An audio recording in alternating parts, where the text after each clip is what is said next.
We're smooth 98.1 FM. Good morning and welcome to Freshly Pressed. It is the Friday edition, and we're off to pick up the papers as steamy as just informative as they can get this morning. Is all we shall be serving you. So we urge you to stay tuned and come along. Just still enough room for you to get in. So we expect you to send in your thoughts relating to the newspaper headlines this morning. If you get it across on WhatsApp platform on 0809 4440981 for WhatsApp message. And then we can have you send in, just go over to YouTube and catch the live stream this morning. YouTube.com/smooth981 FM Lagos. You can X at smooth981 FM. We can catch that also. Yeah, so let's begin by making welcome the two gentlemen who would help us unpack the papers while you also get your thoughts across. I've got this morning, AB Bozimo. Good morning to you. Hi, good morning to every one of the wonderful listeners. Good morning, Mats. Good morning to my partner, Ikemesit. Good morning, Ikemesit. You're welcome. Thank you. Good morning. Good morning, Lagos. Good morning, AB. Good to be tagging with AB this morning. That's your tag team partner. Yeah, and let's see. That was Hitman. There used to be this tag team back in the days, WWE, but the moment I found out, I just found my own personal truth about that sport. I'm not convincing anybody. What's the personal truth? That's too early on Friday to be doing this. What do you mean by personal truth? Anyways, let's get to work. All right, so let's quickly pick up the papers now. Punch newspaper, Ikemesit, do us the honor as we go over this headline. Pass anti-doping bill, Tinubu tells the Nigerian Senate. Speak to us about this anti-doping and how important impact to make on our sports. Well, the president has written a letter to the Senate asking that senators review and approve a bill aimed at prohibiting athletes from using substances that enhance their performance. In the letter, the president goes into detail talking about the fact that a legal framework is required for the formation of the National Anti-Doping Organization. And apparently the establishment of this agency is essential for Nigeria to meet the standards that are set forth in the World Anti-Doping Codes. Basically, this code requires us countries that subscribe to it to set up an anti-doping institution, which would specifically monitor the intake of just substances in general by athletes that carry the flag, right, of their home countries. Many countries have it, right? So, this morning, I really went into the weeds in terms of figuring out how the US and the UK, France and Australia sort of structure their own anti-doping arrangements, and all of them have agencies. The reason why I sort of emphasize this point is that this is happening within the context of the implementation of the Oronsoye report, right? So for the uninitiated, in 2012, right, a committee which was chaired by Oronsoye basically recommended the rationalization of federal ministries, departments, but primarily agencies. At the time, the 800-page report that came out of this committee, basically recommended that the government reduce statutory institutions from 263 to 161, of which 38 agencies would be scrapped, 52 would be merged, and 14 would revert to departments within different ministries. At the time in 2012, there were 541 federal MDAs. Can anybody take a wild guess what that number is now? So in all of this roundabout, you are heading somewhere. At a time where you want to shrink down departments and agencies, precisely, now there would be a need for an agency to do what to this dope if it's passed. Yeah, exactly. So right now, the latest estimate is that there are over 1,300 federal agencies, right? Which means the problem has gotten worse over the last 12 years. But for the integrity of our sports and our athletes, I get that. A necessity. I get that. So I would argue and I would wager, right, that in the pantheon of agencies that should be retained, this is one. right? That we need to, accord priority to. Sport is increasingly becoming a business in Nigeria. Athletics, obviously, very important, widely followed by Nigerians. And there have been important questions that have been raised in the past about the integrity of some of our athletes in ensuring that they stick to the rules. So, one, it's astonishing that we've not had an anti-doping agency up until now, considering, all of the challenges that we faced, and just generally with respect to drugs. Nigeria is a huge transshipment point in the global drugs trade emanating from South America, leading into Europe and all of that. So it's interesting that we've not had this agency up until now. So I would say, yes, the Senate should probably go ahead and do this, but also we need to add fire to that momentum in terms of finally implementing Orosoye. There's something Ikemesit would stitch up now, but let's hear Joe's input on this one. I would say, is there no possibility for the NDLEA, having the word drug in its acronym, to be a leading agency that encompasses this function? I mean, does it really have to be a completely separate agency? In line with what you're saying about rationalization, there should be specialists already in and around the NDLEA, and surely you can carve out a body from there that handles this. But that's just my thinking. I mean, I may not know the legal framework you're talking about. Yeah, and so you're absolutely right? And I thought about that. But under the World Anti-Doping Code, they require specialist institutions. Apparently, there are layers of technology, there are layers of drugs testing, there are international drug testing codes that are specific to sports, which the world, and there's a World Anti-Doping Agency, by the way, WADA, right, is more comfortable with specialist institutions sort of setting this up. So you had a situation, for example, I think in Australia, right, where their old doping agency was scrapped and a new one was sort of created that was an agglomeration of a couple of departments, specialist departments, all within the Australian federal government that was responsible for testing, right? So they put all of this together under one roof, and I think they want us to do something similar. Trust me, I understand those world standards, and in world standards, people have light. I wish they would use that same energy announcing we should make a drug agency to announce that we should have light. It'll help a lot. But let's go to the next story. Before we get to AB this morning, I also like us to quickly, Ikemesit, walk us through this next story, because it seems the Ministry of Transportation, in addition to providing transportation infrastructure, hopes to make athletes or probably sportsmen out of its staff as we speak. So this headline here, the Punch newspaper, ministry pushes for walking, cycling as a safe means of transportation. Would there be anti-doping as part of it also?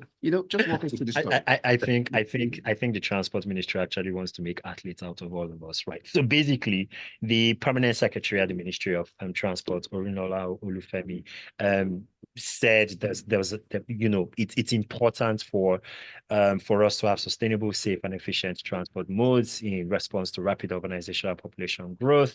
And he highlighted walking and cycling as key components for a healthier and a more sustainable urban transport system. Love the idea. Absolutely love it. I know to a T, maybe.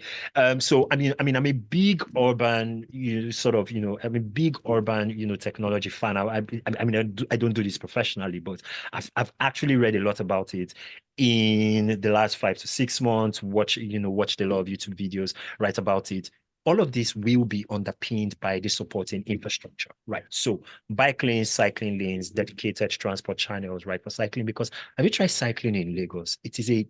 You're flirting with death in many cases, right? Because the infrastructure is in there. And not just infrastructure in terms of the physical built out infrastructure, but also infrastructure in terms of signage, for example, what the highway code said about it. I recently renewed my driver's license, and, they give you that CD and they give you some, material, right? And the number of, and because I was looking for this, I was extra sensitive, right, to the lack of it. The number of signs that exist even within highway code that's geared towards walking and cycling infrastructure, they're not a lot. I think they're less than 15, right? So we still have a very car-centric perspective to urban planning and to rolling out our transport infrastructure. And so I would really, really like for the transport ministry to actually come out with effective guidelines for how they want to implement this. I'm a fan but we need to see the homework and not just platitudes. AB, this is where your expertise come in terms of being an architect. But then again, quickly, before we do this, remember some years ago, was it 2001 in the Obasanjo era administration, there was a transport minister who attempted to try this and it didn't end well. It sounded like what Ikemesit was saying. He had an accident. Oh, he had an accident. So, AB, take it away from there. The first question is, the person who was talking, what vehicle did they use to go to the event?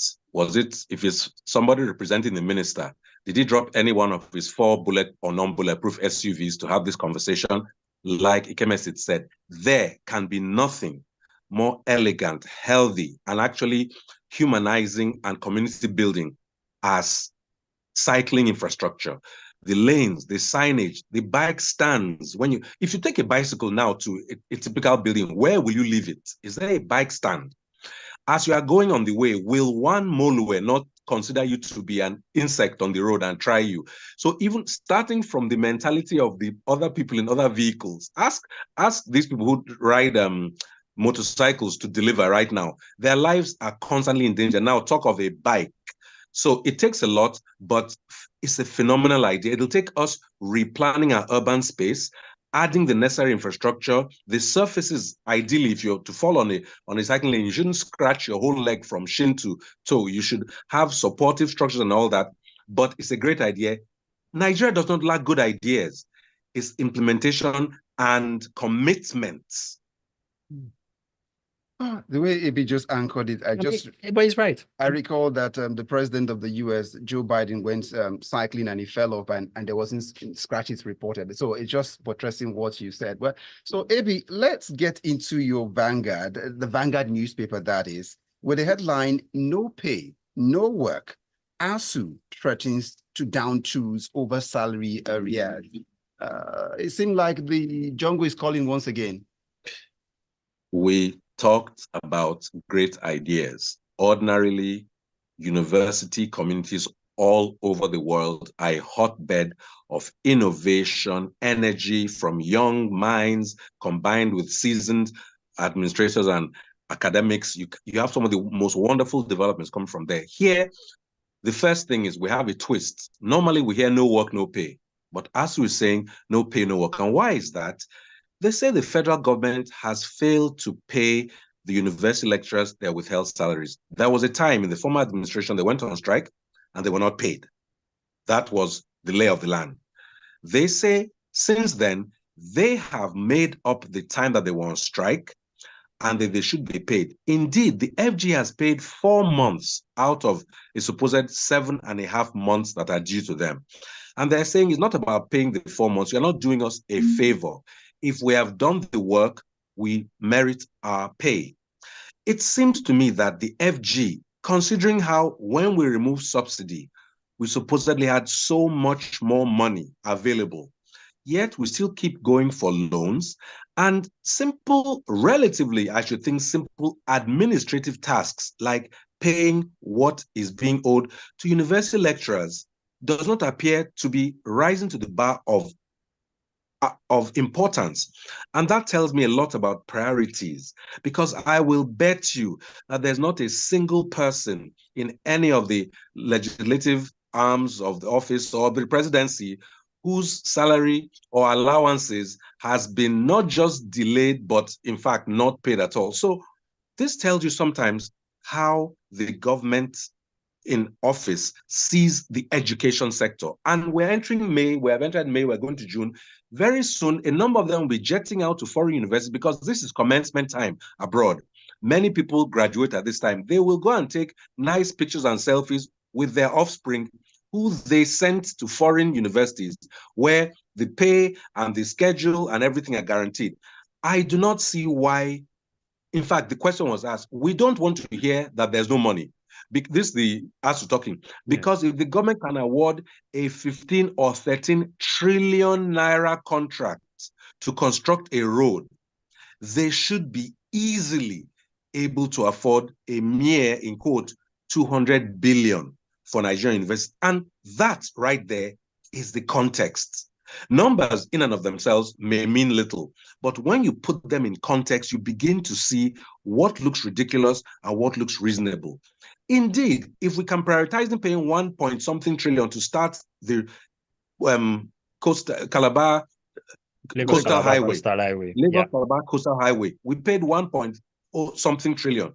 Why is 200 billion? And I bet you that if you had to break that 200 billion into 4 tranches of 50 billion each and get into the system, you will set aside most, anxiety from the lecturers. So it just seems to me that there is no commitment to the educational sector. And that is most unfortunate, considering the fact that when they agreed, the value of the amount was $1,500 equivalent. Now, based on the currency change, it's about $300. So the actual value is not even what it used to be. We have a situation where jackpot is a thing. It's not just the young people. Some lecturers who have the skills are jackpotting as well. What are we doing? We're hollowing out our education sector and we're creating a national time bomb. It's not right. It's not fair. They should get equal priority to the legislature. So, Abi, before we let you take a breather, we also like you to string the next paper for us in line, because it seemed while the lecturers may not be having reason to smile over arrears delayed, it seemed like the students would have reasons to look forward to something to bring reprieve in terms of cost of education. And that brings us to the headline from the Daily Trust newspaper, and it states, Students' Loan Portal opens on May 24. Is this happy days a year again? It's not necessarily happy days. I maintain that a country that has a prioritization of education, having taken the hands off, since this administration started, they are basically taking the hands off everything, except, I guess, paying the executive and legislative arms. Everything, education, they say, go and do, go to open market pricing. Fuel, go to open market pricing. Currency, do parallel. What's that thing? They've floated the currency. So they've opened this portal. The conditions for accessing the funds are still quite troubling for me. Your whole family must not earn more than 500,000. You must have, is it a judge or a permanent secretary of something? A year. So divide that into a month. So you must be literally in Nigeria, you must be close to the bottom of financial, I'm talking about family income, not individual one parent, the whole family, father, mother, at least must not exceed 250,000 a year, meaning they must not earn a bit more than 20,000 a month. Think of those who earn that right now. Maybe in some situations, maybe the city cleaners, some drivers and so on. Listen, it's good to have a job and to earn money. I do not downplay any sum of money, but are those people really readily able to access judges, permanent secretaries, and all those top people to get them as guarantors?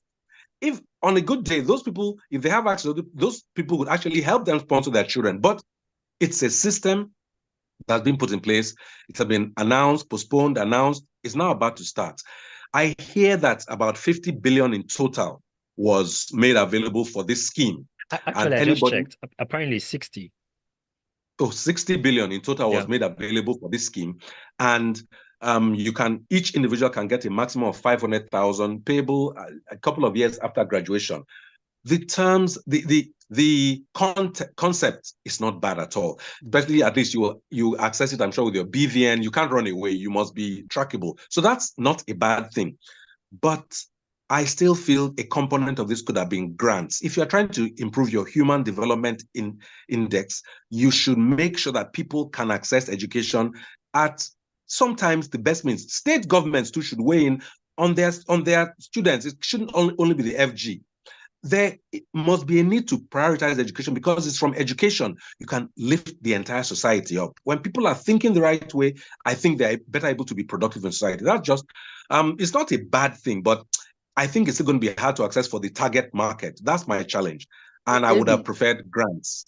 Abi, now you raised starting from the last point, you talked about grants, but if we begin to go by the grants way, doesn't that deplete the fund and the ability for others to come benefit from it? And you raised concerns about the net worth of the family who should benefit. And it stated you must be indigent.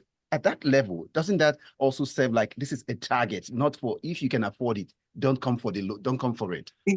It's not, again, conceptually, to create access to education for some people is not bad. I'm just saying, you know, the people who have to guarantee that indigent family, how accessible would they be? Do you know that you can walk into any building in the space that you see, you have no problem? Do you know, for some people, even to enter a store that has AC and bright lighting is a bit intimidating? How do they actually access those permanent secretaries and those highly placed judges and all that? With the bulletproof vehicles all over the place, where do you see them to sign for you? It's just, think about the practicality of it. Conceptually, to give people access to education, great. I just think it has not been thought thoroughly through. And I'm really looking forward to hearing what are the numbers of people able to take the loan. And then remember, you're still from an indigent family. Where will you get the job eventually that will be able to make you pay it off efficiently at the end? Then the last question, if not grants, what are we prioritizing? What the money that Nigeria has, we're prioritizing it in buying vehicles for legislators.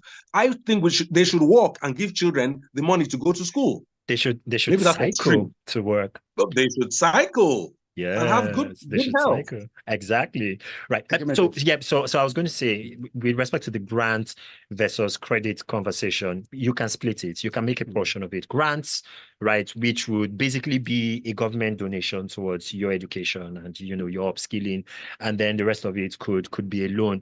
Also, and I think this is a very important point that I'm maybe sort of into that, but let me just expand a little. The onerous qualifications, which really make it available for, the poorest of the poor, which is good, which is ideal, leaves a very large unserved market. In your question, you hinted about those who can afford. How are we measuring affordability? There are lots of families which, in a perfectly lower middle class context, could afford tertiary education for maybe a couple of their children, not all, but maybe a couple of their children. But in an era of consistent 33% annual inflation, that's not a priority right now, right? So those people are unserved. They're not even underserved. They're unserved, per the letter of these new rules. What are we going to do about them? They are also taxpayers. They are also voters. They are also utilizing infrastructure. They are every much as Nigerian as everyone else. All right, gentlemen, I'll let you guys catch your breath as we get messages in now, and then we'll get back to Ikemesit with the Vanguard waiting for his attention. Then the Guru here, a message here comes in from Guru from Lekki saying, I will give it to the NDLEA. They have found a way to get snitches, and they are doing the Lord's work around the Lekki axis, doing stop and search on the transport vehicles and trucks. That's from Guru from Lekki. That's relating to the issue of anti-doping, relating to what AB also raised earlier on. Then Land King comes up with a message, says the Minister of Power will need more lies to cover up for his lies and his and this is what he's going to do throughout his stay as a minister. Those in power sector are the same as those in the NNPC. That is why there will not be accountability and transparency. That's Adigboyega Adedeji. Now, person when don't chop due to unemployment, food hike, 9 go the ride bicycle. Nonsense. That's what he says. Then Dan Okudwa comes up with a message and he tells you that really to pedal a bicycle, it's not really easy. You feel it around the thighs, but let's go on. Dan Okudwa talks about, from Igondo tells me here, ASU should adopt a more pragmatic approach to solving issues with the government instead of resorting to strike for even flimsy excuses. A man's wages delayed, flimsy, Dan Okudwa. Anyway, they've given 2 weeks notice already, so let's know what's happening. Then Olumide tells us here, saying from Lekki, an athlete drug agency should be the least of our priority at the moment as a country. Let us focus on our focus. That's what it is. On cycling and walking, it is people who neither walk nor cycle that come up with ideas like this. And then he says, you should understand the context of societies where these ideas come from. You can't live on the mainland and walk on the island and consider it a mode of transport. Then we have the issue of when it's raining or when you are moving loads. I will stop here. That's what he said. Then I'll go over to pick up a message from Damilola. Damilola from Lagos Island says, Toby, the law requirements for the student loan has changed. The National Assembly amended the law. All those requirements have been removed. All you need to do is your NIN and your admission letter. Okay. Then Fantastic. Ernest tells us here, well, Ernest, is this related to what? No, Ernest, no, that's not what we're talking about. This. Then Abbasi's message is waiting, and it tells me here, when they don't do, we complain. They do, we complain. We exactly do we want, what exactly do we want? Let's all run for offices and bring in our brilliant ideas to the table. Student loan is not a must for everyone to access. It is optional, and we shouldn't just condemn everything. Everything needs not be pessimistic every time. Okay, let's rest it here and get back. Ikemesit, a paper waiting already for you, the Vanguard. Walk us through what Alex Oti in Abia, collaboration with NAFDAC, a fight to fight fake drugs. From the bank. So just as Guru from like you were saying, basically Alex Oti, Abia, the Abia governor commended and pledged his collaboration, his state's government's collaboration with NAFDAC to fight fake drug peddlers in the state. Like I said, Nigeria is a huge drug transshipment point. It's really easy to get your hands on these illicit substances, and NAFDAC really, has its work cut out for it. In fairness, if there is one agency that in the entire Oronsoye rationalization ecosystem, you would say retain or even, make more robust, NAFDAC could be that agency because, they've done an excellent job. If the problem is bad now, remember how it was in the 90s.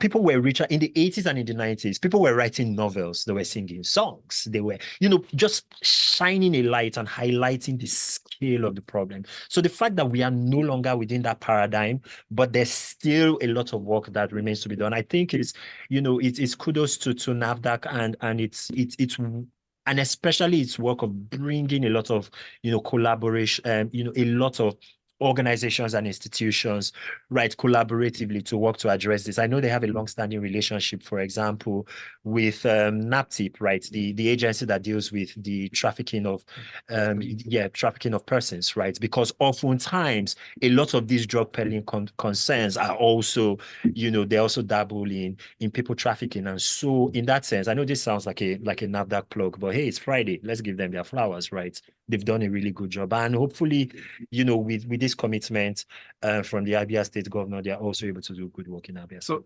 AB, quickly run us through this next story in the next minute. That's the Vanguard here, where reps move to criminalize suicide attempt. It seemed like the failure for you to die, you would get a punishment for it. These are laws that were set up in the colonial times. Many of the contemporary countries around us have repealed them.